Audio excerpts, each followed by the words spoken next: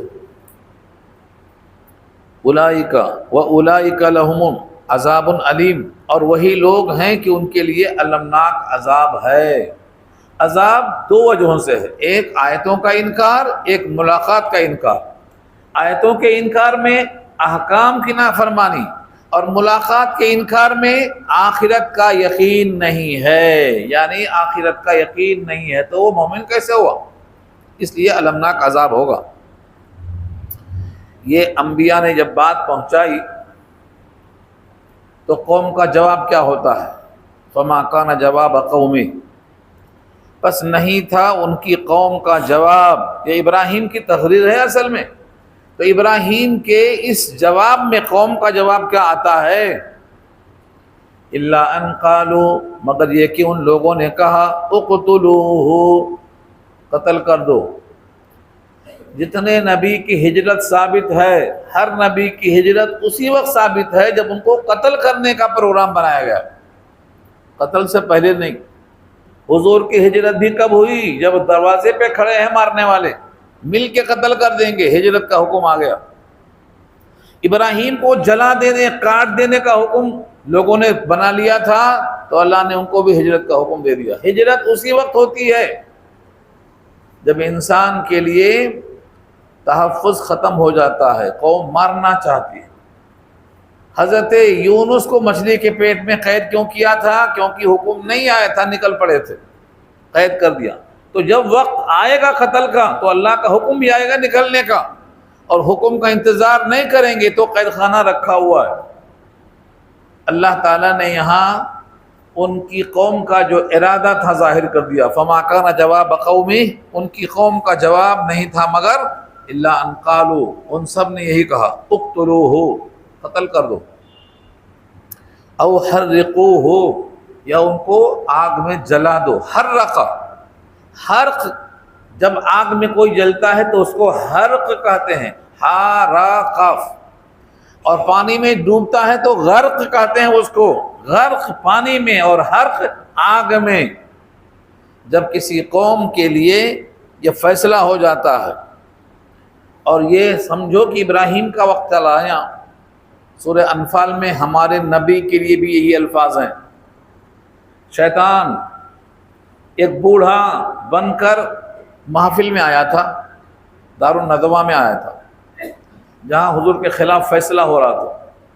اس بوڑھے شیطان نے یہی کہا تھا کہ ان کو یا تو قید کر دو، یا تو زنجیروں میں جکڑ دو، یا جلا وطن کر دو، یا ان کو قید کر دو۔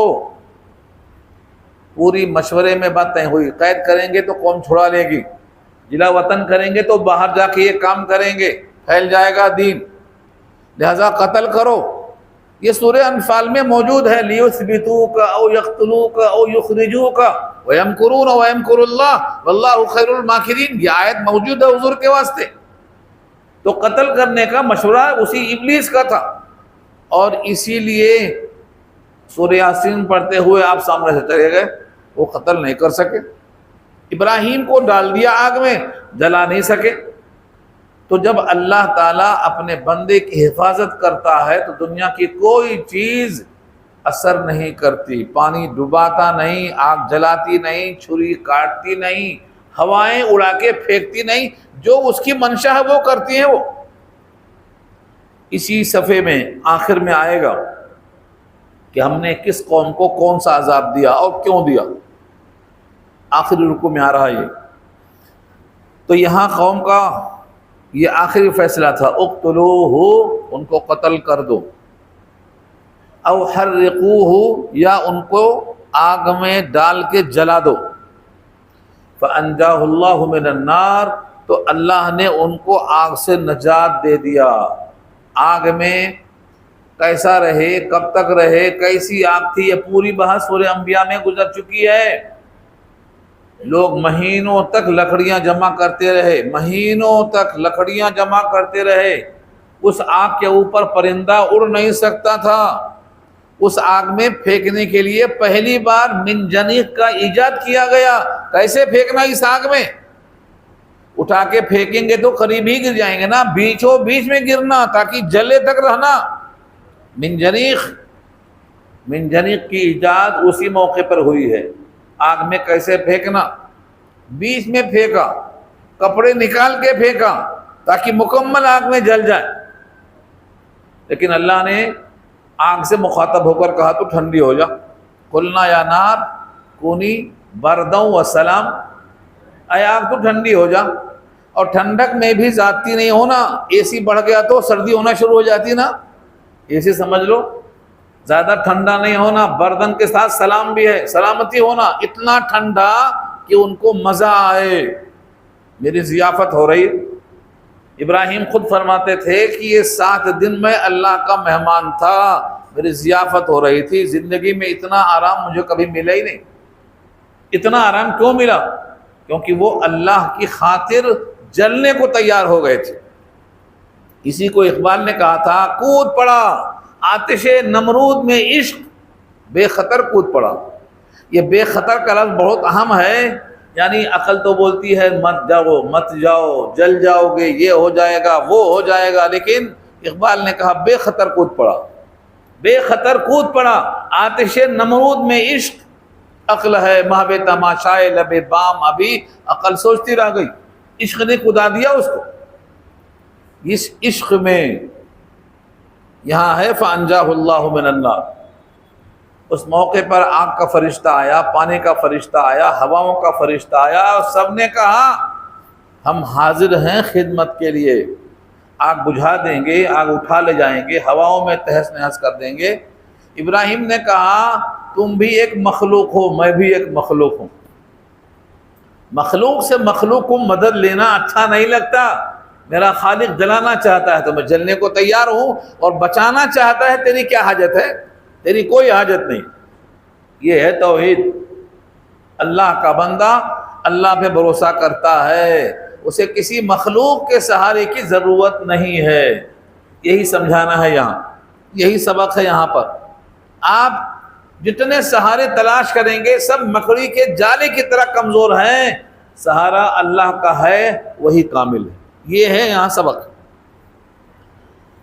ان فی ذلک لآیات لقوم یؤمنون، اس میں، اس واقعے میں، آگ سے بچا لیے جانے میں نشانیاں ہی نشانیاں، لآیات، آیتن ایک نشانی، اور آیاتن جمع ہے، نشانیاں ہی نشانیاں موجود ہیں، اور لام تاکید کا ہے، البتہ بہت نشانیاں موجود ہیں، لقوم یؤمنون، ایسی قوم کے واسطے جو یقین کرتی ہو، ایمان لاتی ہو۔ ایمان کا مطلب یقین، ایمان میں شک نہیں ہوتا، اگر شک ہے تو پھر وہ ایمان نہیں ہوتا۔ آمنوا ثم لم یرتابوا، آمنوا ثم لم یرتابوا، ایمان لائے پھر شک نہیں کیا، اگر شک ہے تو پھر وہ ایمان نہیں ہے۔ قرآن نے اسی کو ایمان کہا ہے جہاں پر شک نہ ہو، لا ریب فیہ، جس میں شک کی گنجائش نہ ہو۔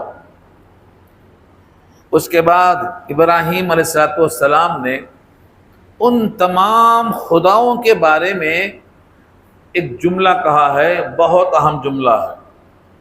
وقال انما اتخذتم من دون اللہ اوثانا، اس کے سوا اور کچھ نہیں کہ تم لوگوں نے اللہ کے سوا جن کو معبود بنا رکھا ہے وہ اوثان ہیں۔ اوثان جمع ہے وثن کی، واو ثا نون، وثن کی جمع اوثان آتی ہے تو بت ہیں۔ تم نے جن جن کو بنا رکھا ہے خدا، یہ سب کے سب بت ہیں۔ مودت بینکم، محبت ہے دنیا میں آپس میں، مودت، محبت اردو میں جو محبت ہے اس کو عربی میں مودت کہتے ہیں، اسی سے ودود بنا ہے۔ اللہ کے ناموں میں سے یا ودود بھی ہے، وهو الغفور الودود، سورہ بروج میں آیا ہے۔ تو ودود مودت کے معنی محبت کے آتے ہیں۔ تم نے بتوں کو خدا بنا رکھا ہے یہ دنیا میں آپسی محبت کی وجہ سے۔ مودۃ بینکم، مودۃ بینکم فی الحیات الدنیا، دنیا کی زندگانی میں باہم محبت اور تعلقات کی وجہ سے تم نے آپس میں ایک دوسرے کو خدا بنا رکھا ہے۔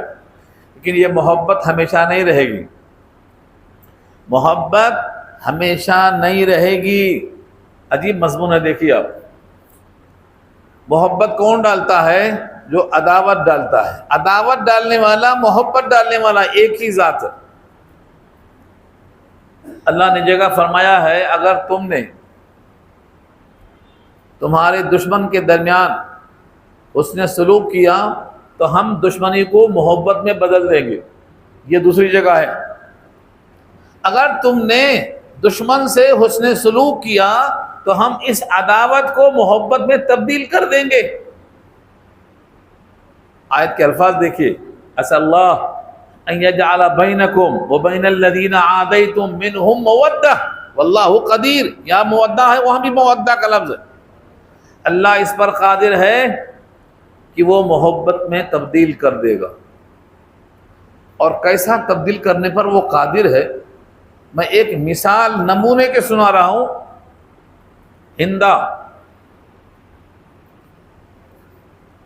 ہندہ حضور کی دشمن تھی، چچا حمزہ کا کلیجہ اسی نے چبایا تھا کچا، پیسہ دے کے اسی نے حمزہ کو قتل کروایا، شہید کروایا تھا۔ ہندہ، جب وہ ہندہ 8 ہجری میں مکہ فتح ہوا تو بھاگنے کا راستہ نہیں تو ایمان لانے کے واسطے حاضر ہو گئی، اس کا بیان سنانا چاہتا ہوں آپ کو۔ اس نے کہا اس زمین پر آپ کا چہرہ ساری دنیا میں سب سے زیادہ مجھے مبغوض تھا، ناپسندیدہ تھا، یہ خاتون کا بیان ہے۔ لیکن آج ایمان لانے کی برکت سے اس زمین پر سب سے زیادہ آپ کا چہرہ مجھے محبوب اور پسندیدہ ہو گیا۔ یہ مودت کون ڈالا، وہ عداوت کون نکالا؟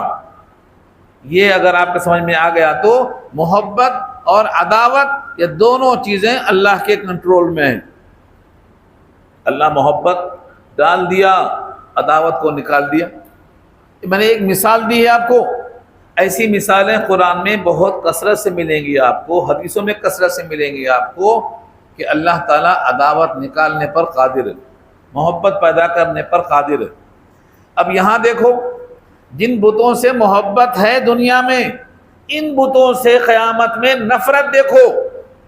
اسی آیت میں مجھے سمجھانا بھی یہی ہے۔ ثم یوم القیامت یکفر بعضکم بعضا، پھر قیامت کے دن انکار کرے گا تم میں سے بعض کا، وَيَلْعَنُ بَعْضُكُمْ بَعْضًا، اور لعنت بھیجے گا تم میں سے بعض پر۔ دیکھا آپ نے، یہاں جو محبت ہے لعنت میں تبدیل ہوگی، یہاں جو محبت ہے نفرت میں تبدیل ہوگی۔ کیوں ہوگی یہ؟ اس راز کو سمجھنے کے لیے میں ایک دوسری آیت سمجھانا چاہتا ہوں، بڑی اہم ہے، وہ بھی اسی معاملے میں ہے۔ اللہ نے کہا ہے سورہ زخرف پارہ 25 کے اندر، جتنی دوستیاں ہیں دشمنی میں بدلنے والی ہیں، باقی نہیں رہیں گی، دشمنی میں بدلنے والی ہیں۔ الأخلاء يومئذ بعضهم لبعض عدو إلا المتقين، یہ آیت سورہ زخرف پارہ 25 کی ہے۔ الأخلاء خلیل کی جمع ہے، جس کا ذکر چل رہا ہے۔ ابراہیم کی صفت کیا ہے؟ ان کا صفاتی نام کیا ہے؟ خلیل اللہ۔ خلیل سے لفظ خلت نکلتا ہے دوستی کے معنی میں، اسی خلیل کی جمع الأخلاء۔ جتنی دوستیاں دنیا میں ہیں، انسان کی انسان سے ہو، انسان کی عورت سے ہو، انسان کی بتوں سے ہو، انسان کی غیر معبودوں سے ہو، جتنی دوستیاں ہیں دشمنی میں بدلنے والی، یہ اللہ کا اعلان ہے۔ الأخلاء یومئذ بعضهم لبعض عدو، عدو دشمن ہونے والے ہیں، الا المتقین، سوائے متقیوں کے۔ اگر متقی کی دوستی متقی سے ہے تقوی کی بنیاد پر، یہ باقی رہے گی۔ تقوی کی بنیاد پر دوستی باقی رہے گی۔ اسی لیے حضور نے کہا تھا تیرا کھانا متقی کھائے اور تو متقیوں سے کھا۔ ہاں، تیرا کھانا متقی کھائے، وَلَا يَأْكُلْ طَعَامَكَ إِلَّا تَقِيٌّ، تجھ سے کھانا کوئی کھائے تو متقی کھائے، وَلَا تَأْكُلْ إِلَّا مِن تَقِيٍّ، اور تو بھی متقی سے کھا۔ غیر متقی کا احسان لینا یا غیر متقی کو پالنا یہ ٹھیک نہیں ہے تیرے لیے۔ تو تقوی کی بنیاد پر، تقوی کی بنیاد پر اگر دوستی ہے تو یہ دوستی باقی رہے گی، اس کے سوا ہر دوستی دشمنی میں بدل جائے گی۔ یہ سورہ زخرف پارہ 25 کی آیت کا مضمون ہے۔ اب سوال یہ ہے کیوں بدل جائے گی؟ ایک انسان کہے گا اے کاش کہ میں فلانے سے دوستی نہ کرتا تو جنتی بن جاتا۔ ہاں، اس کی دوستی نے مجھے ڈبا دیا۔ یا ویلتا لیتنی لم اتخذ فلانا خلیلا، سورہ فرقان کی آیت ہے۔ اے کاش کہ میں فلاں سے دوستی نہ کرتا تو میں آج جہنم میں نہیں ڈبکی لیتا۔ اپنے ہاتھوں کو کاٹے گا، چبائے گا اپنی انگلیوں کو۔ یوم یعض الظالم علی یدیہ، ظالم اپنے ہاتھوں کو کاٹے گا اپنے دانتوں سے، دانت کترنا افسوس کی شدت کا اظہار ہے۔ تو جب کہے گا کہ اس کی وجہ سے میں جہنم میں آیا، تو دوستی دشمنی میں وہیں بدلنا شروع ہو جائے گی۔ نہ یہ ہوتا، نہ اس کی دوستی ہوتی، نہ میں جہنم میں آتا۔ اور جب متقی تقوی کی بنیاد پر دوستی کرے گا تو کہے گا اس کی دوستی نے مجھے جنت میں پہنچا دیا، اس لیے وہ دوست سے خوش ہوگا اور یہ دشمن بن جائے گا۔ یہ بنیاد ہے۔ اب وہ بنیاد یہاں بھی آ جاؤ لے کے، جو بنیاد سورہ زخرف میں ہے یہاں بھی لے جاؤ۔ ان بتوں کو جہنم میں ڈالا جائے گا، ان بتوں نے ان کو گمراہ کیا تھا۔ اب آپ کہیں گے بتوں میں طاقت کہاں ہے گمراہ کرنے کی؟ سبب تو بن گئے وہ۔ اضللنا کثیرا من الناس، ابراہیم کی جو دعا آئی ہے سورہ ابراہیم میں، انہوں نے کہا ہے لقد اضللنا کثیرا من الناس، ان بتوں نے لوگوں کو گمراہ کر رکھا ہے۔ 80% لوگ اس میں لگے ہوئے ہیں۔ اضللنا کثیرا من الناس فمن تبعنی فانہ منی ومن عصانی فانک غفور رحیم، جو میری اتباع کرتا ہے وہ میرا ہے، جو نافرمان ہے تو دیکھ لے، تو رحیم ہے، دیکھ لے اس کو۔ تو یہاں ایک بات طے ہو گئی کہ جن بتوں کی وجہ سے لوگ اس کو معبود سمجھ رہے ہیں، ان بتوں کی وجہ سے گمراہ ہوئے ہیں، لہٰذا ان بتوں سے محبت اس وقت ختم ہو جائے گی جب جہنم میں جانا پڑے گا۔ دونوں جائیں گے، ضعف الطالب والمطلوب، کمزور طالب بھی ہے اور مطلوب بھی کمزور ہے، دونوں جہنم میں جائیں گے۔ سورہ انبیاء پارہ 17 میں اللہ فرماتے ہیں تم اور جس کی تم عبادت کرتے تھے اللہ کو چھوڑ کر، یہ دونوں جہنم میں ساتھ رہیں گے۔ سورج کی پوجا ہوئی، سورج بھی جہنم میں رہے گا۔ چاند کی ہوئی، چاند بھی رہے گا۔ جن کی عبادت ہوئی سب جہنم میں جائیں گے۔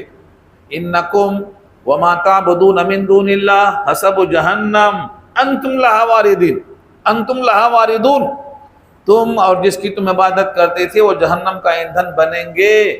اور اگلی آیت میں فرمایا سورہ انبیاء میں، اگر یہ خدا ہوتے تو جہنم میں نہ آتے، لو کان ہؤلاء آلہۃ ما وردوها، جہنم میں آنا دلیل ہے کہ وہ خدا نہیں تھے، یہ ثابت کرنے کے واسطے تاکہ ان کی حسرت میں اضافہ ہو۔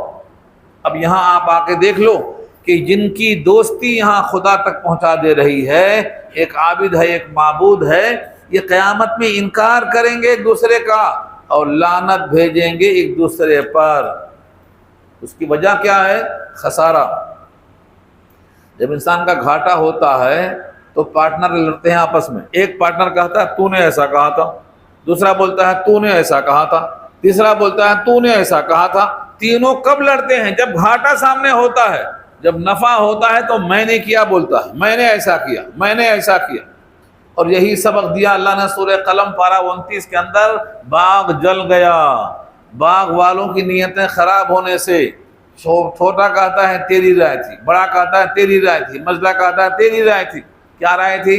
فقیروں کو نہیں دینا، فجر سے پہلے باغ توڑ لینا تاکہ کوئی فقیر پہنچنے نہ پائے، ہم آپس میں بانٹ لینا۔ جب دیکھے تو وہاں باغ ہی نہیں ہے، باغ جل گیا کیونکہ باغ دینے والا تجھ سے ناراض ہو گیا۔ اب کہتے ہیں تیری نیت خراب تھی، وہ تیری نیت خراب تھی۔ تو جب جہنم دکھائی دے گی تو بتوں سے جو محبت ہے یہ نفرت میں تبدیل ہو جائے گی۔ اور ایک آیت ہے اسی مضمون کی، بلکہ وہ تو کہیں گے ہم ان کو پہچانتے بھی نہیں، یہ کون ہے؟ ہم کو انہوں نے سجدہ کیا تھا ہمیں نہیں معلوم، یہ بھی کہیں گے وہ تمام کے تمام بت یہ کہیں گے کہ انہوں نے ہم کو سجدہ کیا، ہمیں یہ بھی خبر نہیں ہے، ہم تو جانتے بھی نہیں ہیں۔ لا یشعرون ایان یبعثون، وہ کب اٹھائے جائیں گے ان کو شعور نہیں ہے۔ سورہ نحل کی ان آیتوں میں کھول دیا گیا ہے کہ ہم سمجھتے ہیں وہ سن رہا ہے، سنتے ہی نہیں، ہم سمجھتے ہیں وہ دیکھ رہا ہے، دیکھتے ہی نہیں، ہم سمجھتے ہیں وہ کچھ کرے گا، وہاں کوئی ایکشن ہی نہیں ہے، کچھ بھی نہیں ہے وہاں۔ اس کی مثال اللہ نے دی ہے سورہ رعد پارہ 13 میں، وہ سمجھو پانی ہے اور تم ہاتھ پھیلا کے پانی سے کہہ رہے ہو میرے منہ میں اچھل کے آ جا، پانی آنے والا نہیں ہے، آپ کو پانی لے کے پینا پڑے گا۔ یہ مثال دی ہے اللہ نے سورہ رعد پارہ 13 کے اندر، یہ پانی ہے۔ جیسے کسی پانی والے کو پانی کے پاس ہاتھ پھیلاؤ، الا کباسط کفیہ الی الماء لیبلغ فاہ وما هو ببالغہ وما دعاء الکافرین الا فی ضلال، یہ آیت اسی مضمون کی ہے۔ تو پانی بھی اچھل کے منہ میں نہیں آتا، ایسے تم جہاں ہاتھ پھیلائے کھڑے ہو ان میں کوئی رد عمل نہیں ہوگا، کوئی ان کا ایکشن نہیں ہوگا، سنیں گے نہیں، دیکھیں گے نہیں، تمہاری فریاد کو نہیں پہنچیں گے، ان کو پتہ ہی نہیں کوئی کھڑا ہے ہمارے واسطے۔ یہ آیت کا مضمون ہے۔ یہاں تک حضرت ابراہیم کی تقریر کا حصہ تھا۔ اب نتیجہ کیا ہے؟ وَمَأْوَاكُمُ النَّارُ، ان کا ٹھکانہ آگ ہے، وَمَا لَكُم مِّن نَاصِرِينَ، اور ان کا کوئی مددگار نہیں ہے، کوئی حمایتی نہیں ہے۔ بھئی حمایت کون کرتا؟ یا تو بیوی، یا تو شوہر، یا تو باپ، یا تو بیٹا، یا تو بھائی، یا تو پورا خاندان، یا پورا قبیلہ۔ اللہ نے ایک ایک کر کے سب کی نفی کر دی ہے۔ سورہ معارج پارہ 29 میں دیکھ لو، دوست کام میں نہیں آئے گا۔ یبصرونہم یود المجرم، یود المجرم سے آئے شروع ہو رہی ہے۔ ایک دوست اپنے دوست کے کام میں نہیں آئے گا، بیوی شوہر کے کام میں نہیں۔ یوم یفر المرء من اخیہ وامہ وابیہ وصاحبتہ وبنیہ، ہر ایک بھاگے گا۔ سورہ معارج دیکھ لو، سورہ عبس دیکھ لو، کوئی کام میں نہیں آئے گا۔ اور سورہ لقمان کے آخر میں کیا کہا؟ کوئی بیٹا باپ کے کام میں نہیں آئے گا۔ ولا مولود عن والدہ شیئا، کوئی بیٹا باپ کے کام میں نہیں آئے گا۔ لا تجزی والد عن ولدہ ولا مولود هو جاز عن والدہ شیئا ان وعد اللہ حق، تو کوئی رشتہ کام میں نہیں آئے گا۔ اب بعض لوگ کہتے ہیں دیکھے گا نہیں، دور ہوگا، بھیڑ ہوگی، دیکھے گا تو کرے گا۔ سورہ معارج میں اللہ نے کہا آنکھوں سے دیکھ رہا ہے، میرا باپ ہے، کرے گا کچھ نہیں۔ یبصرونہم کا لفظ ہے، یبصرونہم، دیکھ رہا ہے یہ میرا باپ۔ ابراہیم اپنے ابا کو دیکھ رہے ہیں، ابا سے بات بھی کر رہے ہیں لیکن ابا کے کام میں نہیں آ سکیں گے. ابراہیم اپنے ابا کے کام میں نہیں آ سکیں گے. نوح اپنے بیٹے کے کام میں نہیں آ سکیں گے. لوط اور نوح کی بیویاں جہنم میں جاتی نظر آئیں گی، دونوں پیغمبر نہیں کر سکیں گے. یہ اللہ نے خبر دی ہے، اللہ نے خبر دی ہے قرآن میں. اس لیے جب تک آپ کا رشتہ اللہ سے نہیں جڑے گا، اللہ کا یقین جس کا نام ایمان ہے آپ میں نہیں آئے گا، تب تک کوئی بچانے والا نہیں ہے. آپ کو اللہ ہی بچا سکتا ہے. حضرت نوح نے کہا تھا بیٹے لا عاصم اليوم، آج بچانے والا کوئی نہیں، کوئی نہیں، الا من امر اللہ، ہاں اللہ کا حکم بچا سکتا ہے بس. لا عاصم اليوم من امر اللہ الا من رحم، اللہ کا رحم ہوگا تو بچے گا، اور رحم آج صرف کشتی میں ہوگا، کشتی میں آ جاؤ. یہاں تک تقریر تھی حضرت ابراہیم کی. یہ تقریر سن کر سب سے پہلے کون ایمان لائے؟ فآمن لہ لوط، ہاں ان پر ایمان لے آئے لوط علیہ السلام. ان کی قوم نے نہیں مانا مگر لوط علیہ السلام ایمان لے آئے. یہ قوم صدوم کی بستی ہے. حضرت لوط حضرت ابراہیم سے رشتے میں قریب تھے، بعض لوگ کہتے ہیں بھتیجے تھے، بھانجے تھے، لیکن وہ ہر ایمان تو لے آئے. فآمن لہ لوط وقال انی مہاجر، اور کہا میں ہجرت کرنے والا ہوں، میں ہجرت کرنے والا ہوں. اس سے مراد کون ہے؟ حضرت لوط ہیں. یہ پہلا قول ہے. اور دوسرا قول ہے کہ مہاجر سے مراد ابراہیم ہی ہیں. ابراہیم ہجرت کرنے والے ہیں، ملک شام کو چھوڑ کر مکہ گئے، پھر مکہ چھوڑ کر ملک شام آئے. مہاجرن، میں ہجرت کرنے والا ہوں. اور بعض کہتے ہیں یہاں لوط علیہ السلام ایمان لے آئے اور اپنے گھر کو چھوڑ کر ابراہیم کے ساتھ ہجرت کرنے والے بن گئے. وقال انی مہاجر الی ربی، الی ربی عجیب لفظ ہے، اپنے رب کی طرف ہجرت کرنے والا ہوں. اللہ کی طرف ہجرت، اللہ کی طرف جانے کا مطلب کدھر جائیں گے آپ؟ کہاں جائیں گے؟ اگر فرض کرو مکہ میں ہیں تو مکہ میں جاتے، مدینہ ہے مدینہ میں جاتے. یہاں کوئی جگہ کا نام نہیں بتا رہے ہیں. کیا کہہ رہے ہیں؟ مہاجرون الی ربی، میں ہجرت کرنے والا ہوں اپنے رب کی طرف. اس کا مطلب یہ ہے میں سب کے قانون کو چھوڑ کے اپنے رب کے قانون کو فالو کرنے والا ہوں. یہ ہے مہاجرون الی ربی. ہجرت، ہجرت کا معنی کیا ہوتا؟ لوگ سمجھتے ہیں وطن کو چھوڑنا ہجرت ہے. وطن کو چھوڑنا ہجرت ہے، بے شک یہ ہجرت مکانی ہے. ہجرت مکانی ہے یہ، اصل ہجرت یہ نہیں ہے. ایک خاتون ام قیس نام تھا، بخاری یاد آ گئی مجھے. بخاری کے پہلے صفحے میں ایمان اور نیتوں کی بحث میں ایک صحابی کا تذکرہ آیا ہے کہ وہ ہجرت تو کیے مدینے کی، لیکن نیت یہ تھی کہ وہ خاتون سے شادی کرنا ہے. ہاں، وہ خاتون نے کہا مجھ سے شادی کرنا ہے تو مکے میں نہیں ہو سکتی، آ جاؤ مدینے میں، وہیں کریں گے. انہوں نے کہا ٹھیک ہے. تو سب لوگوں کی ہجرت تھی دین کے لیے، ان کی ہجرت تھی اس سے شادی کرنے کے لیے. بخاری کا پہلا صفحہ پڑھ لینا. گھر میں ہے بخاری؟ نہیں ہے. بخاری کیوں رہے گی گھر میں؟ کس کو پڑھنا ہے؟ بڑے بڑے کراکری کے برتن ہوں گے کھانے کے لیے. ہاں، بخاری نہیں رہ سکتی. پہلے صفحے پر حدیث ہے یہ. تو ان کا نام کیا پڑ گیا؟ مہاجر ام قیس. ام قیس کے لیے انہوں نے ہجرت کی ہے. یہ ہجرت مکانی بتا رہا ہوں آپ کو میں.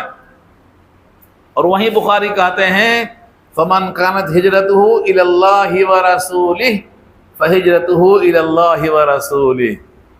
اگر کسی نے ہجرت کی ہے اللہ کے لیے، اللہ کے رسول کے لیے، تو ان کی ہجرت شمار ہوگی اللہ کے لیے.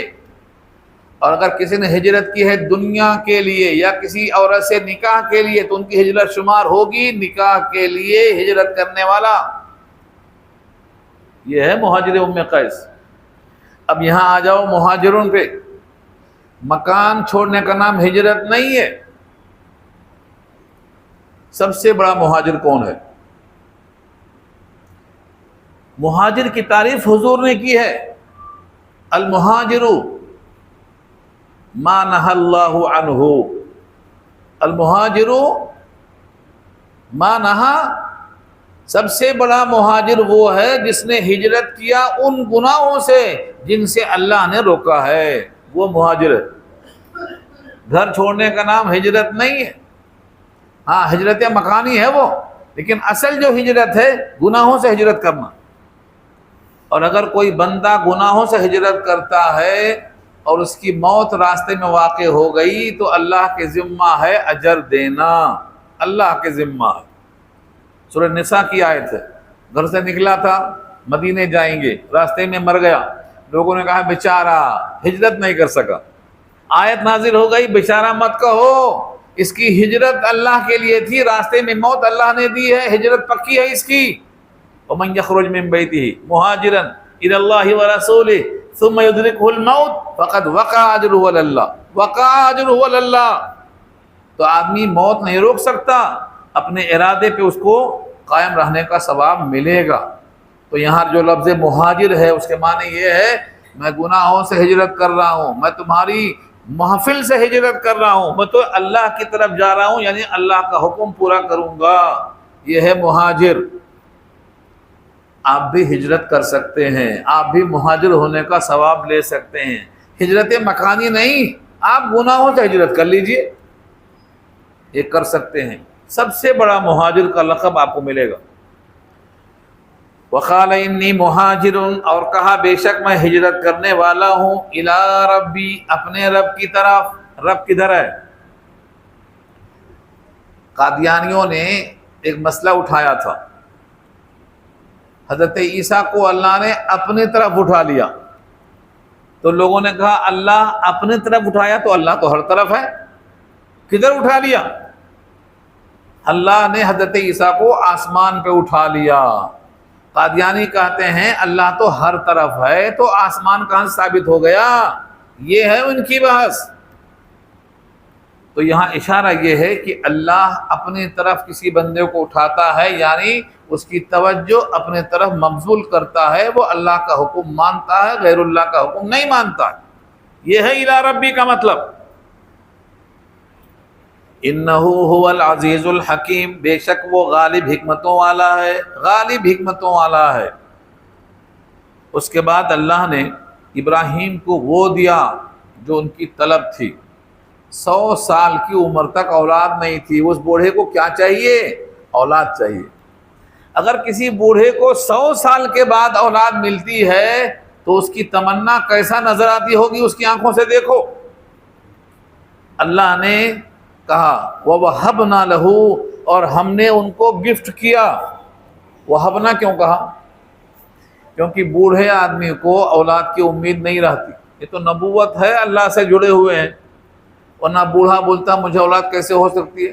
خود ان کی بیوی نے کہا میرا شوہر تو بوڑھا ہو چکا ہے اور میں باج ہو چکی ہوں، مجھے اولاد کیسے ہو سکتی ہے؟ انہی کا بیان سورہ ذاریات میں موجود ہے، کیسے پیدا ہوگی؟ انہوں نے اپنا چہرہ اپنے ہاتھ میں دے مارا، فسکت وجہہا وقالت عجوز عقیم، بڑھیا ہوں مجھے اولاد کہاں سے ہوگی؟ کیا میں پھر سے جوان ہوں گی؟ کہا ایسے ہی رہو گی، بچہ ہوگا۔ قدرت ہے اللہ کی، تو یہ اللہ کی شان ہے۔ اللہ نے کہا وَوَهَبْنَا لَهُ، ہم نے گفٹ کیا، ہبہ کیا۔ دنیا کے اسباب کے لحاظ سے بوڑھے کو اولاد نہیں ہو سکتی، بانجھ کو اولاد نہیں ہو سکتی، پھر بھی ہم نے دیا تو یہ گفٹ ہے۔ وَوَهَبْنَا لَهُ، ہم نے ان کو دیا اسحاق و یعقوب۔ یہاں اسحاق کا ذکر ہے اور یعقوب کا ذکر ہے۔ اسحاق بیٹے ہیں اور یعقوب پوتے ہیں، معلوم ہوتا ہے یہاں سے؟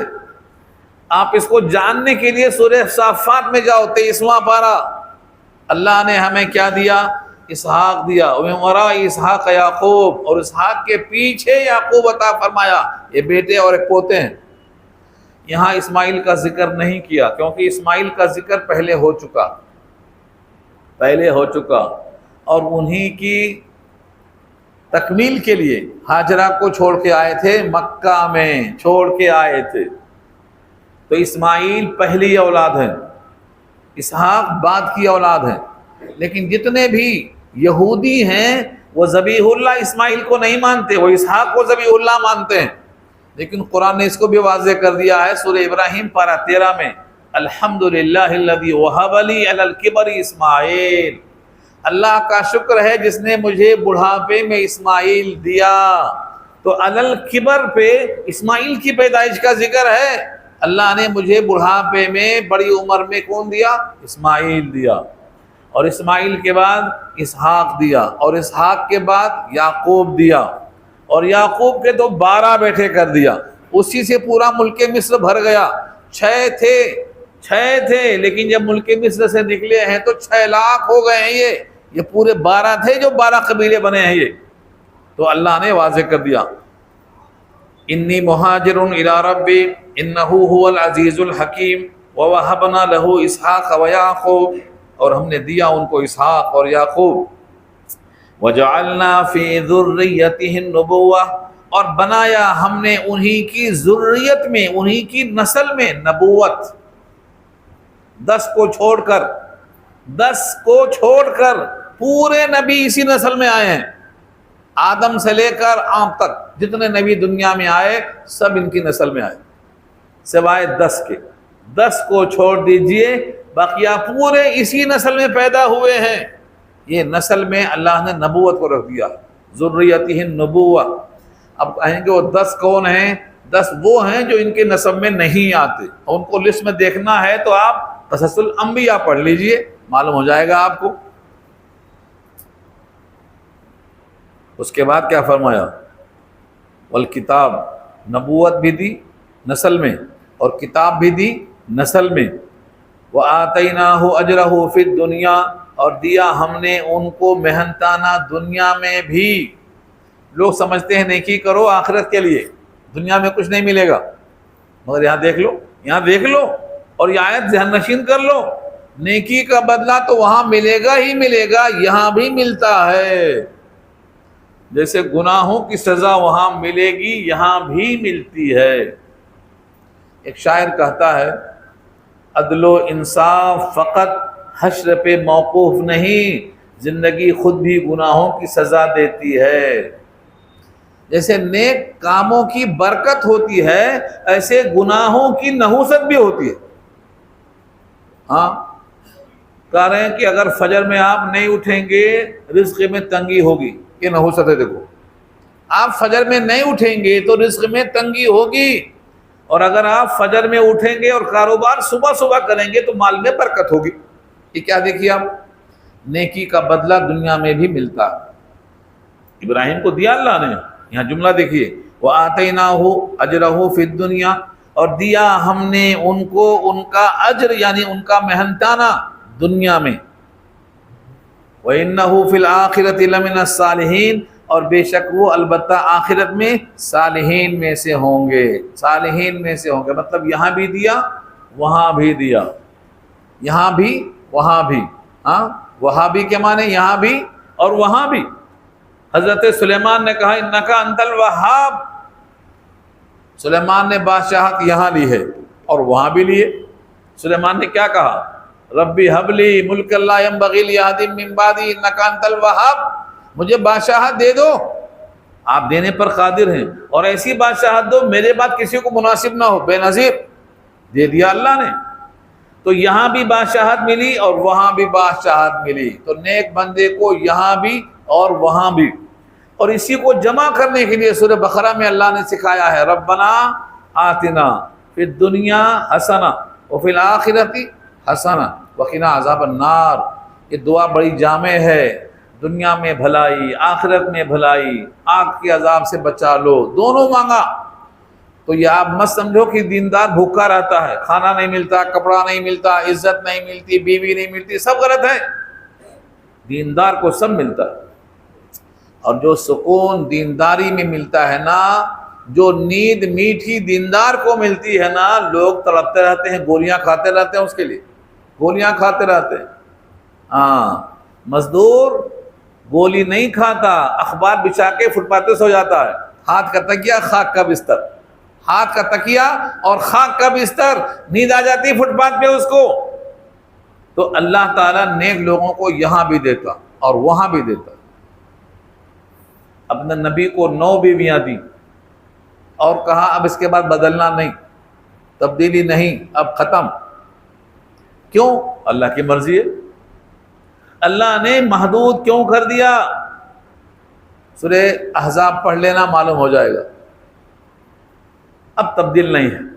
تو اللہ نے امت کے لیے 4 کی اجازت دی ہے، مگر ہندوستان میں 4 کیا، 1 پر لوگ پریشان ہیں. اور اگر ہمت کوئی کیا تو حکومت پریشان کرے گی. کہے کہ تمہارا ووٹ کٹ جائے گا اور تمہیں راشن کارڈ سے غلہ کٹ جائے گا اور تمہاری نوکری بھی ختم ہو جائے گی. تو یہاں تو بڑا مشکل مسئلہ ہے. لیکن دنیا میں یہ جو قانون ہے اللہ کا ہے کہ ہم نے کو دنیا میں آخرت میں دونوں میں دیں گے، ملے گی. نیکیوں کی برکت بھی ہوتی ہے، یاسین پڑھیں گے برکت ہوگی، اور نماز نہیں پڑھیں گے تو بے برکتی ہوتی، جس کو ہم نحوست کہتے ہیں. دونوں چیزیں سامنے ہیں. اس کے بعد ایک آیت میں ذکر آیا حضرت لوط کا. بستی میں چلے گئے، چھوڑ کے آ گئے وہاں سے. قوم سدوم میں ایک بستی ہے جو ڈیڈ سی کے پاس ہے، وہاں سے ان کا تذکرہ شروع ہوتا. وَلُوطًا اِذْ قَالَ لِقَوْمِهِ، اور لوط علیہ السلام نے جب کہا اپنی قوم سے، انکم، بے شک تم، لتأتون الفاحشہ، بے حیائی کا ارتکاب کرتے ہو. لتأتون الفاحشہ، بے حیائی کا ارتکاب کرتے ہو. ما سبقکم بها من احد من العالمین، نہیں سبقت کیا تم پر ساری دنیا میں کسی نے. یہ پہلا کام بے حیائی کا تم نے ایجاد کیا ہے، تم اس کے موجد ہو. اس سے پہلے مردوں کی شادی مردوں سے کبھی نہیں ہوتی تھی. اب تو دنیا ادھر ہی جا رہی ہے. بین الاقوامی قانون بن چکا ہے، 2/3 میجارٹی سے فیصلہ ہو چکا ہے. یہ مرد کی شادی مرد سے گناہ نہیں رہ گیا. اب جس پر اللہ نے عذاب بھیجا تھا اب وہ قانون بن چکا ہے، کیونکہ لوگ وہی قانون بنانا چاہتے ہیں تاکہ اللہ کے عذاب کو دعوت دیں. بحر میت، ڈیڈ سی، جس میں کوئی زندگی نہیں ہے، اس میں لوگ اب ٹہلنے آتے ہیں، تفریح کرنے آتے ہیں، پکنک اسپاٹ بنا دیا اس کو، کیونکہ ان کو خدا کا خوف نہیں ہے. وہ جانتے ہیں کہ ہم تو ملعون ہے ہی، اور تھوڑا سا لعنت صحیح. ہم تو ڈوبے ہیں صنم، تم کو بھی لے ڈوبیں گے. ہم تو پہلے سے خدا کے غضب کے دعوت دینے والے ہیں. لیکن ان کو دیکھا دیکھی اب بہت سے لوگ وہاں پہنچ رہے ہیں. ان کی غلطیوں کا تذکرہ اللہ نے کیا. اَإِنَّكُمْ لَتَأْتُونَ الرِّجَالَ، کیا بے شک تم آتے ہو مردوں کے پاس. یہ پہلی غلطی. وَتَقْطَعُونَ السَّبِيلَ، یہ دوسری غلطی. سبیل مانے راستہ، اور تقطعون قطع کرنا. قطاع الطریق کہتے ہیں ڈاکو کو. یہ لوگ راستے میں لوٹ لیا کرتے تھے. کوئی بھی گزرنے والا گزرتا اس کو لوٹ لیا کرتے، تو اس سے راستہ بند ہو جاتا. اس کو قطع السبیل کہتے ہیں. تقطعون السبیل، راستہ کاٹ دیتے ہو. لوگ ڈر کے مارے راستے پہ آتے نہیں ہیں کہ لوٹ جائیں گے، لوٹے جائیں گے. اور یہ پہلے بھی ہوتا تھا. حرم کی برکت سے امن ہوا، ورنہ حرم کے اطراف میں لوگ لوٹے جاتے تھے. اس کے بعد جو صورت آ رہی ہے نا وہی موجود ہے. یتخطف الناس من حولہم، مکے کے اطراف میں لوگ اچک لیے جاتے تھے. یتخطف الناس من حولہم، مکے کے اندر امن ہے اور مکے کے اطراف میں لوگ اچک لیے جاتے تھے. تو ڈکیتی بڑی عام بات تھی. اللہ تعالیٰ نے بیت اللہ کی برکت سے وہاں امن نصیب فرمایا. اطعمہم من جوع وآمنہم من خوف. یہ وہی ہے. یہاں فرمایا کہ وہ تم اپنی محفلوں میں منکرات کو لاتے ہو. یہ تیسری غلطی ہے. تأتون، لاتے ہو. فی نادیکم، نادی کا معنی محفل. تمہاری محفلوں میں تم منکرات لاتے ہو. اکثر لوگ غلطیاں کرتے ہیں تو چھپ چھپا کے کرتے ہیں، لیکن یہاں ان کی غلطی کیا تھی؟ اپنی بھری محفل میں غلطیوں کا اظہار کرتے تھے. محفل میں بھی ان کو شرم نہیں آتی تھی. جانوروں کی طرح بے شرم ہو کر یہ حرکتیں کرتے تھے. ان 3 وجہوں سے اللہ نے ان پر عذاب بھیجا. در منصور میں تفسیر میں لکھا ہے ان کی 10 غلطیاں تھیں، یہاں ان میں سے 3 کا ذکر ہے. یہ تین غلطیاں بڑی نمایاں تھیں، بقیہ ان میں اور بھی غلطیاں تھیں، ڈنڈی مارنا بھی شامل ہے۔ در منصور کی جو آیت ہے سورہ انبیاء پارہ 17، تعمل الخبائث انہم کانوا قوم سوء فاسقین، اس آیت کے ذیل میں ان تمام غلطیوں کو نظر کر دیا گیا ہے۔ تو تین غلطیاں یہاں اشکارا ہیں۔ تم مردوں کے پاس آتے تھے شہوتیں پوری کرنے اور راستے کو ڈکیتی کے ذریعے بند کرتے تھے، اور اپنی محفلوں میں تم لاتے تھے منکرات کو۔ یہ جب جواب میں قوم کیا کہتی ہے، فما کان جواب قومہ الا ان قالوا ائتنا بعذاب اللہ ان کنت من الصادقین۔ قوم کا جواب کیا تھا؟ نہیں تھا ان کی قوم کا جواب مگر یہ کہ انہوں نے کہا ائتنا بعذاب اللہ، لے آؤ اللہ کا عذاب، جس اللہ کے عذاب سے ڈراتے ہو وہ عذاب لے آؤ، ائتنا ہم پر لے آؤ، بعذاب اللہ اللہ کا عذاب، ان کنت من الصادقین اگر تم سچے ہو۔ یہ عذاب کا مانگنا عذاب پسند نہیں تھا،